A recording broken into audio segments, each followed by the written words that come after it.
Bharatiya Janata party के नए राष्ट्रीय अध्यक्ष नितिन नवीन ने पद संभालते ही संगठन को सीधे चुनावी मोड में डाल दिया है।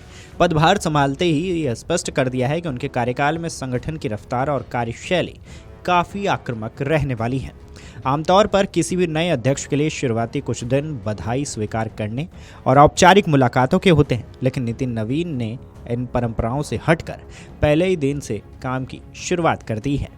कार्यभार ग्रहण करने के साथ ही उन्होंने अलग अलग राज्यों और सभी निकाय चुनावों के लिए जिम्मेदारी तय की है। इन फैसलों से साफ है कि भाजपा आने वाले चुनाव को लेकर कोई ढिलाई नहीं बरतना चाहती और शीर्ष स्तर पर रणनीति तय की जा रही है। नितिन नवीन ने अपने पहले ही दिन 4 अहम चुनावी नियुक्तियां की हैं। इनमें केरल विधानसभा चुनाव, ग्रेटर बंगलुरु नगर निगम चुनाव, तेलंगाना नगर निकाय चुनाव और चंडीगढ़ मेयर चुनाव शामिल है। पार्टी ने वरिष्ठ नेताओं को चुनावी प्रभारी और सह प्रभारी बनाकर जमीनी स्तर पर संगठन को मजबूत करने का संकेत दिया है। नितिन नवीन की कार्यशैली में वो तत्परता दिखाई दे रही है जो प्रधानमंत्री नरेंद्र मोदी और गृह मंत्री अमित शाह की जोड़ी वाली भाजपा की पहचान रही है। उन्होंने पद संभालते ही अलग अलग राज्यों और आगामी निकाय चुनावों के लिए जिम्मेदारियां तय करना शुरू कर दिया है। उनके इन फैसलों ने यह साबित किया है कि भाजपा का शीर्ष नेतृत्व अब राज्यों की राजनीति और स्थानीय निकायों के चुनाव को भी बेहद गंभीरता से ले रहा है।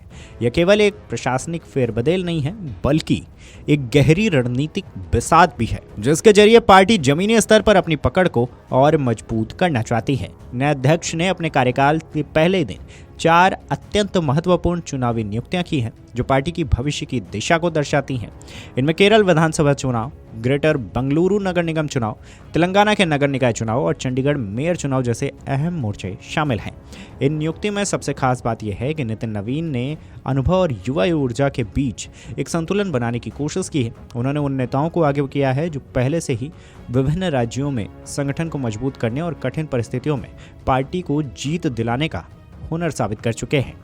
केरल जैसे राज्यों में जहां भाजपा लंबे समय से अपनी जमीन तलाशने और जड़ जमाने की कोशिश कर रही है, वहां की जिम्मेदारी उन्होंने राष्ट्रीय महासचिव विनोद तावड़े को सौंपी है। विनोद तावड़े को संगठन का माहिर खिलाड़ी माना जाता है और केरल जैसे चुनौतीपूर्ण राज्य में उन्हें प्रभारी बनाना यह दर्शाता है कि भाजपा अब वहां केवल उपस्थिति दर्ज कराने के लिए नहीं, बल्कि सत्ता की मुख्य दौड़ में शामिल होने के लिए लड़ रही है। उनके साथ ही केंद्रीय मंत्री शोभा को सहप्रभारी बनाकर पार्टी ने स्थानीय समीकरणों और महिला नेतृत्व को भी साधने की कोशिश की है।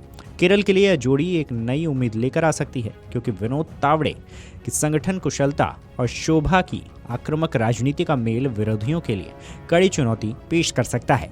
केरल विधानसभा चुनाव के लिए भाजपा ने संगठनात्मक अनुभव को तरजीह दी है।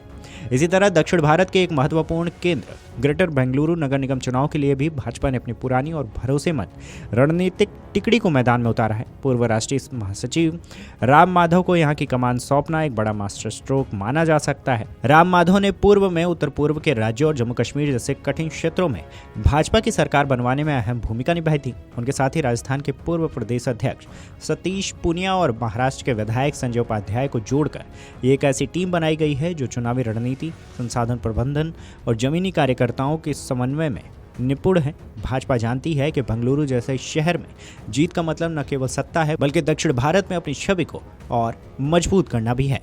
तेलंगाना के नगर निकाय चुनाव और नगर निगम के लिए महाराष्ट्र सरकार के मंत्री आशीष शेलार को चुनावी प्रभारी बनाया गया है। राजस्थान भाजपा के पूर्व अध्यक्ष अशोक परनामी और राज्यसभा सांसद रेखा शर्मा को सहप्रभारी नियुक्त किया गया है। चंडीगढ़ मेयर चुनाव के लिए भाजपा ने राष्ट्रीय महासचिव विनोद तावड़े को चुनाव पर्यवेक्षक बनाया है। इससे साफ है कि पार्टी इस चुनाव को बेहद अहम मान रही है और शीर्ष नेतृत्व की सीधी निगरानी में रणनीति बनाई जाएगी। नितिन नवीन के इन शुरुआती फैसलों से यह संकेत है कि भाजपा अब हर चुनाव को मिशन मोड में लड़ने की तैयारी कर चुकी है। अनुभवी नेताओं की तैनाती से संगठनात्मक मजबूती बढ़ाने और राज्यों में बेहतर समन्वय बनाने पर जोर दिया गया है। पार्टी के भीतर इसे नए अध्यक्ष की मजबूत शुरुआत के तौर पर देखा जा रहा है। स्पष्ट होता है कि वे भाजपा की उस परंपरा को आगे बढ़ा रहे हैं जहां संगठन कभी थकता नहीं है और हमेशा अगले लक्ष्य की ओर अग्रसर रहता है। उन्होंने न केवल जिम्मेदारियां बांटी है, बल्कि जवाबदेही भी तय कर दी है। इन नियुक्तियों के माध्यम से उन्होंने पार्टी के भीतर यह स्पष्ट कर दिया है कि अब केवल बातों से काम नहीं चलेगा, बल्कि हर प्रभारी को परिणाम देने होंगे। अनुभवी नेताओं को प्रभार देने का एक बड़ा फायदा यह भी है कि वह राज्यों में गुटबाजी को खत्म कर सभी को एक मंच पर लाने में सफल हो सकते हैं। इस खबर को लेकर आपकी क्या राय है, हमें कमेंट करके जरूर बताएं। वीडियो डेस्क अमर उजाला.com। अगर आप ये वीडियो YouTube पर देख रहे हैं तो हमारे चैनल को सब्सक्राइब कर बेल आइकन दबाएं और Facebook पर देख रहे हैं तो हमारे पेज को लाइक करें।